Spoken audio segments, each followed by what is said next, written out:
I was surprised to see this male northern flicker arrive here in northeast Iowa already this spring. I took this photograph on March 8th, 2021, and the historical average return date for northern flickers here in Winneshiek County would be about April 5th or so, so he's about a month early.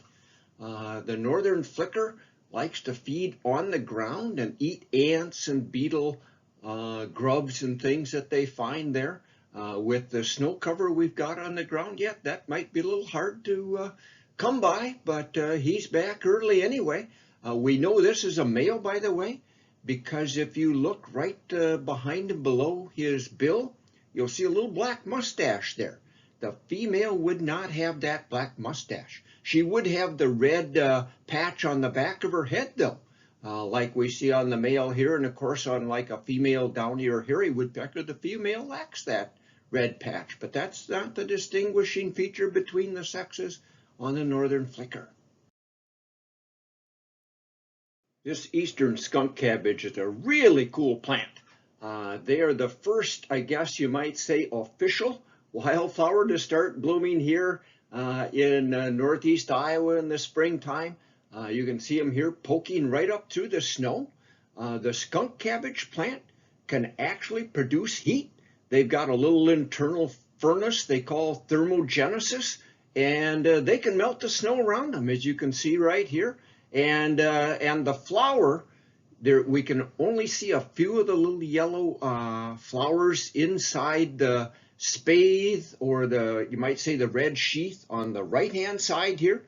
So the flowers themselves are encased in a kind of a protective little cover there, that red spathe, and the green leaves are poking out of the ground right now.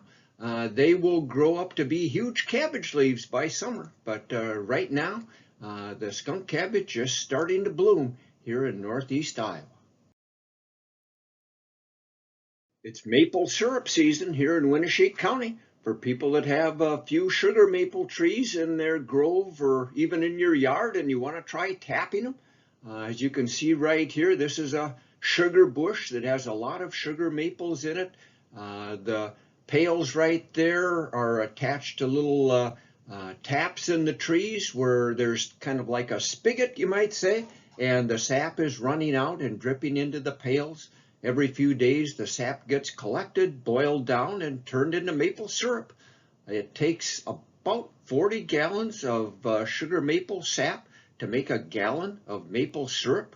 And in this sugar bush here, the crew collected a little over 300 gallons of sap on this afternoon. The best time, you might say, for collecting the sap is when the days are above freezing, and then at night it gets down below freezing, maybe to the mid-20s or down to 20 degrees or so. And by the way, each sugar maple tree here produces about 10 gallons of maple sap during a season. That would be about a quart of maple syrup per sugar maple tree.